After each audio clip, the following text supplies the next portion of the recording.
Por fim, gente, existe o domicílio como o último elemento individualizador da pessoa natural. Então perceba que as pessoas elas precisam, né, ter um local onde elas possam ser encontradas, tanto para o exercício de direitos quanto para serem exigidas do cumprimento de deveres. Então, nesse sentido, é preciso estudar o domicílio, que ele pode ser escolhido pela própria pessoa ou, em algumas situações, definido por lei, tá? Então, o domicílio ele vem ser justamente a sede jurídica da pessoa natural, né? Esse local de onde irradiaria as atividades jurídicas em nível de direitos e deveres que cada um precisa exercitar na ordem jurídica, tá? Então, só para efeito de exemplo, né, a gente fala a questão do conceito de Clovis Bevilacqua quando ele diz, ó, é o lugar onde a pessoa natural, de modo definitivo, estabelece a sua residência e o centro principal da sua atividade, tá? Então, o domicílio ele precisa ser estudado justamente por isso, pela importância que ele tem, sobretudo na ordem processual, no momento em que as ações serão ajuizadas e essas pessoas precisarão ser citadas e ou intimadas para a prática de atos processuais. Tá bom? Então, o artigo 70 do Código Civil, ele traz para a gente o conceito, né, do domicílio, ao dizer que o domicílio da pessoa natural é o lugar onde ela estabelece a sua residência com ânimo definitivo. Portanto, é o artigo 70 que vai trazer para a gente os dois elementos componentes do domicílio. O primeiro é o elemento objetivo, quando o legislador diz, é o lugar onde estabelece a sua residência. Então, a residência vem a ser o elemento objetivo do domicílio, porque ele representa puramente o estado de fato material em um determinado lugar, tá? E o elemento subjetivo do domicílio, que é a ideia do ânimo definitivo, né, que move uma pessoa a se estabelecer naquela residência. Então, essa intenção de se fixar de forma duradoura num determinado local, ele vai trazer, nesse ânimo, que vai trazer o viés subjetivo do domicílio. Então, perceba, normalmente, a pessoa, então, só vem a ter um domicílio, embora possa ter mais de uma residência. Porque, normalmente, é comum que as pessoas possam ter apenas um lugar onde elas possam se estabelecer de modo definitivo. Então, às vezes, a pessoa tem uma casa num centro urbano, uma casa de campo e uma casa na praia.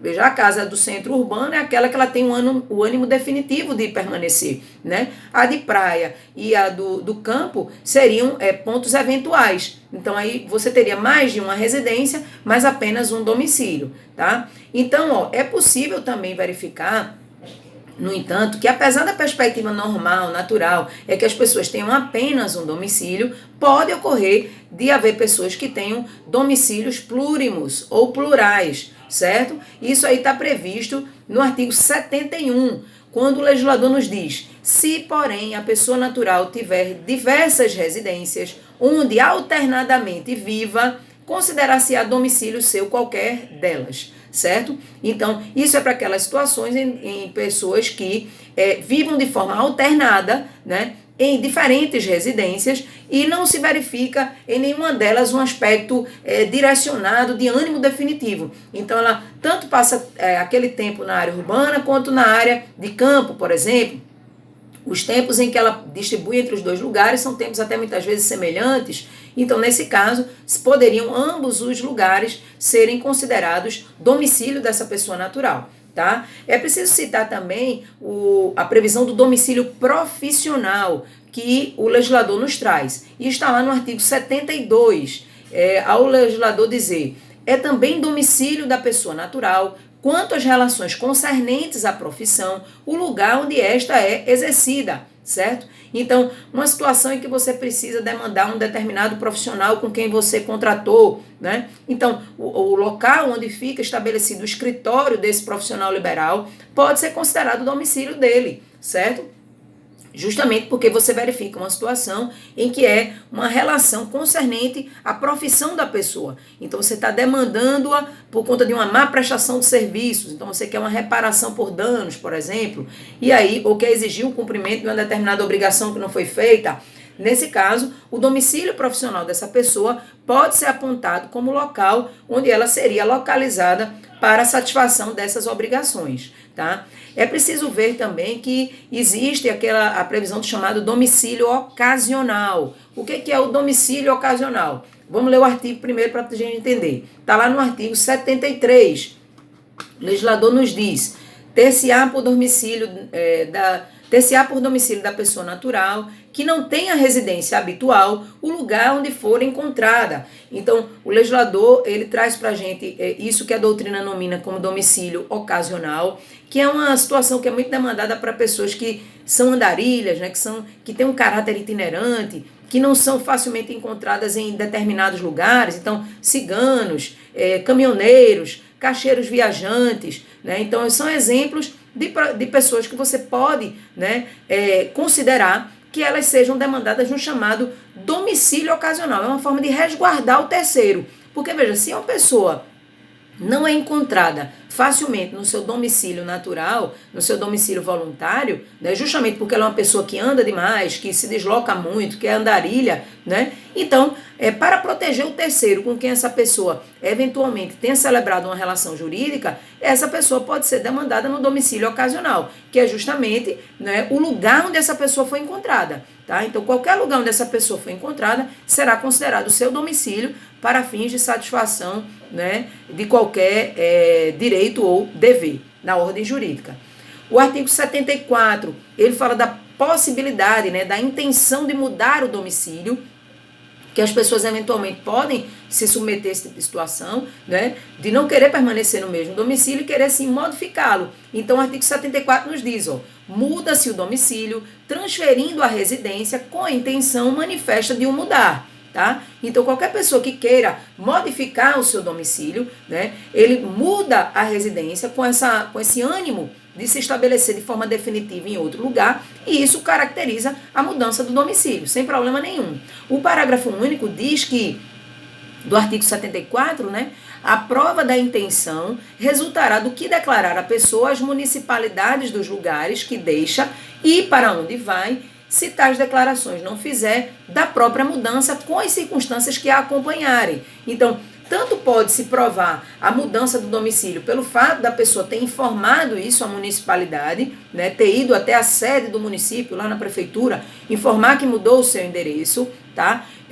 Pode ser uma questão de alteração, muitas vezes, de domicílio eleitoral, né? Houve uma modificação do domicílio eleitoral e você já tem uma circunstância, né, que comprova que essa pessoa mudou o seu domicílio, né?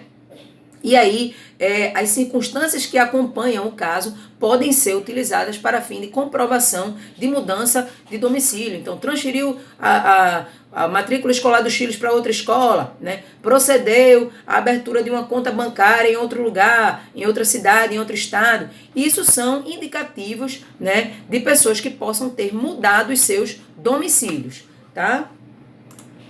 Vamos falar agora das espécies de domicílio. Então, primeiro existe o domicílio de origem, que Gonçalves coloca como sendo aquele domicílio da pessoa que está preso ao seu nascimento, né? Porque normalmente toda pessoa ao nascer, o domicílio dela será o domicílio dos seus pais, né? Então, esse é o considerado domicílio de origem, né? O que não significa dizer que vai ser o domicílio da pessoa para sempre, né? Porque essa pessoa, ela pode alterar o seu domicílio posteriormente, como nós vimos, tá? Além disso, a gente vê a perspectiva do domicílio voluntário. O que é o domicílio voluntário? É aquele domicílio que a pessoa, né, ele se subdivide em duas classificações, tá? Mas entendo o voluntário como um domicílio escolhido por um ato de vontade, tá? E aí nós temos inicialmente o domicílio voluntário geral ou comum, que é aquele que é escolhido, é estabelecido unicamente a partir da vontade da pessoa, do interessado, né? Então, qualquer pessoa que não esteja submetida ao chamado domicílio legal, que é aquele definido por lei, ela tem a liberdade de estabelecer qual é o seu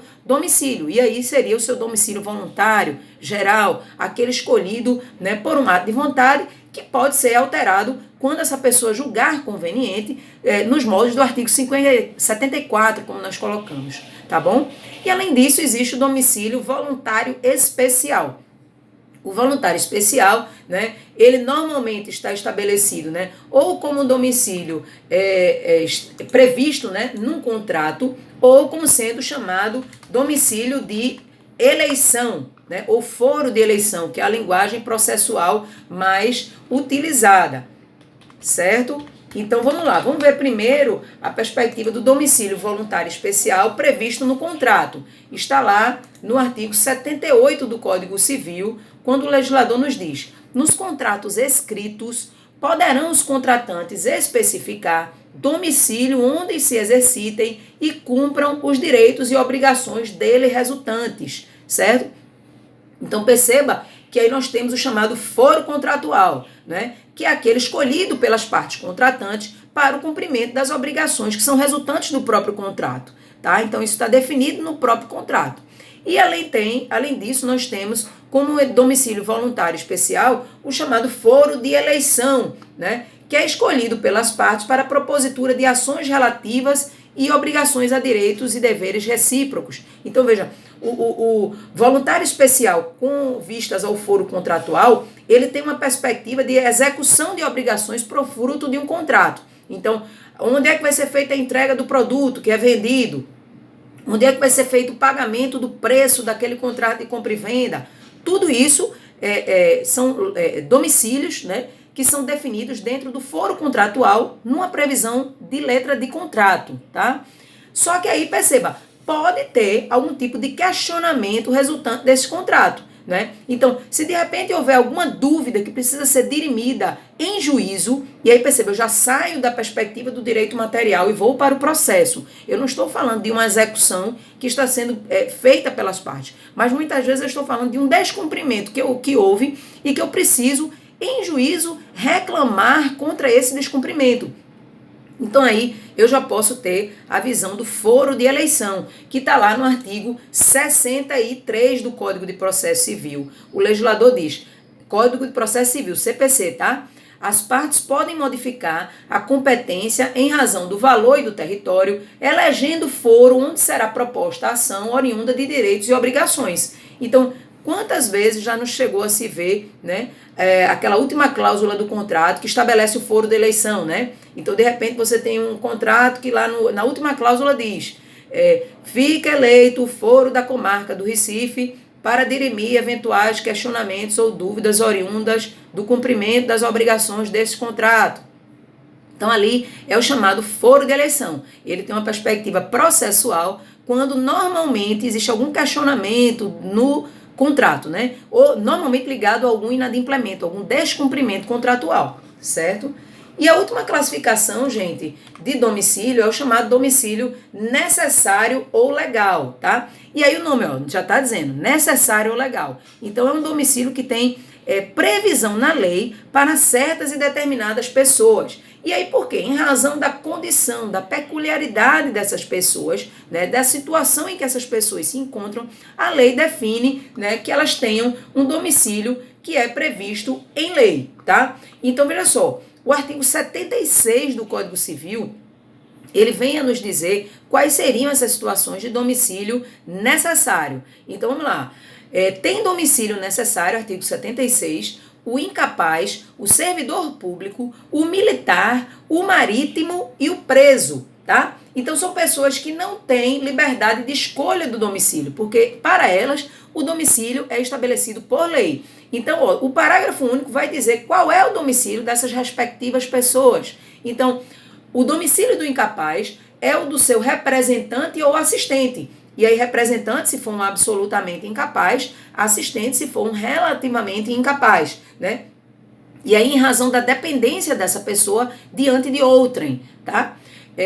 O domicílio do servidor público será o lugar em que exercer permanentemente as suas funções. Então, aí tem a ver com a profissão, com a atividade desempenhada por essa pessoa. Tá? Então, é por isso que se for demandar o servidor público, né, em razão das atividades de servidor público, ele vai ser demandado, né, no lugar onde exercer permanentemente as suas funções. O militar, ele vai ser demandado, né, onde servir, né? E aí também em razão da profissão e da atividade, principalmente os militares das Forças Armadas, né, que normalmente costumam ser movimentados pelo Brasil. E aí, em qualquer parte do Brasil onde essa pessoa esteja servindo, né, o lugar onde ela servir será o seu domicílio legal ou necessário.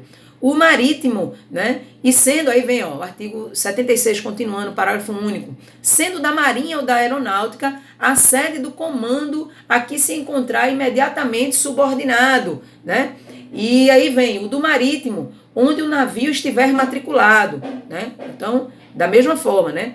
O marítimo onde estiver o navio matriculado. Se for o militar, né, onde servir o militar do Exército, se for o militar da Marinha ou da Aeronáutica, a sede do comando em que se encontrar imediatamente subordinado, tá? E por último, o preso. O preso, ele tem como domicílio necessário o lugar em que ele cumpre a sua sentença. E aí é uma situação especial, né? A pessoa está reclusa ali e, por assim dizer, uma eventual demanda judicial, ela deve ser proposta no lugar onde a pessoa está cumprindo a sentença. Então, de repente, é uma demanda de direito de família, quer ajuizar uma ação de investigação de paternidade contra um suposto pai que se encontra preso, cumprindo sentença condenatória numa determinada penitenciária. Então, ele vai ser citado, né, nessa penitenciária, tá bom? Em razão da situação especial em que ele se encontra, gente. Então, ó, dizer que Gonçalves agrega pra gente que o Brasil adotou o sistema de pluralidade domiciliar. Então, as pessoas não perdem automaticamente os seus domicílios que antes possuíam por a imposição de um novo, justamente porque existe essa possibilidade da pessoa ter mais de um domicílio, tá certo? Então, ele coloca pra gente aqui uma citação de Caio Mário da Silva Pereira, que diz o seguinte, ó: se, por exemplo, um indivíduo domiciliado em cidade contígua a São Paulo, uma cidade vizinha, né, próxima, for aprovado em concurso nesta realizado e se tornar servidor público, mas conservar o domicílio familiar, terá na realidade 2 domicílios, ou domicílios plúrimos, podendo ser procurado em qualquer deles. Então, ele está trazendo um exemplo de uma pessoa que tem o seu domicílio voluntário e que tem um domicílio necessário por ser servidor público. Então, como o Brasil adotou a teoria dos domicílios plúrimos, nada impede que essa pessoa possa ser citada, né, ou intimada em qualquer um desses domicílios, justamente porque o fato de ter adquirido um domicílio necessário ou legal não faz com que essa pessoa perca o domicílio familiar, o domicílio voluntário, tá bom? Por conta da teoria dos domicílios plúrimos. Por fim, gente, falar da possibilidade do domicílio da pessoa jurídica, né? Então, a pessoa jurídica, ela não tem residência, né? Ela é uma ficção do direito, é a regra geral do que a gente está falando, certo? E, por assim dizer, a pessoa jurídica, ela não tem residência, ela tem uma sede de onde ela irá exercitar os seus direitos e as suas obrigações. Então, a pessoa jurídica enquanto ficção do direito, certo? Então, é um domicílio especial que é constituído e escolhido a partir dos estatutos ou atos constitutivos da empresa, né? Se for uma pessoa jurídica em forma de empresa. Está lá no artigo 75, no inciso 4, né? Quando se diz: quanto às pessoas jurídicas, o domicílio é, né, 4. Das demais pessoas jurídicas, o lugar onde funcionarem as respectivas diretorias ou administrações ou onde elegerem domicílio especial no seu estatuto ou nos atos constitutivos, tá? Então, se houver vários estabelecimentos onde essa pessoa jurídica desempenha a sua atividade, ela poderá ser demandada em qualquer uma dessas sedes ou da sede ou das filiais, tá? Existe a súmula 363 do STF que nos diz o seguinte: a pessoa jurídica de direito privado pode ser demandada no domicílio da agência ou do estabelecimento em que se praticou o ato. Então, ela pode, tá? Normalmente é o que acontece, né? Se ocorre algum tipo de evento que se deu numa determinada localidade daquela pessoa jurídica, uma determinada filial, é ali normalmente que as pessoas buscam que a pessoa jurídica seja demandada. Mas isso não significa que isso é uma regra obrigatória, porque ela pode ser demandada em qualquer outra filial, certo? A pessoa jurídica de direito público, por sua vez, ela tem domicílio como sendo a sede do seu governo, tá? E aí é claro que não é o principal objetivo do direito civil, né? Não é tratar de direito público, isso é um interesse do direito administrativo, do direito constitucional, né? Mas a gente precisa saber porque é uma regra que está definida no Código Civil, embora não seja aplicada largamente na nossa seara. Então diz, ó, quantas pessoas jurídicas o domicílio é? No caso da União, o Distrito Federal. No caso dos estados e territórios, as respectivas capitais. No caso dos municípios, o lugar onde funcione a administração municipal. Tá bom, gente? Então, com isso, a gente termina o nosso assunto de modos de individualização da pessoa natural. E aí já abordando também alguns aspectos da pessoa jurídica, que são assuntos que nós vamos ver no porvir. Tá bom? Então, deixo um grande beijo para vocês e a gente se encontra na próxima aula. Tchau, tchau!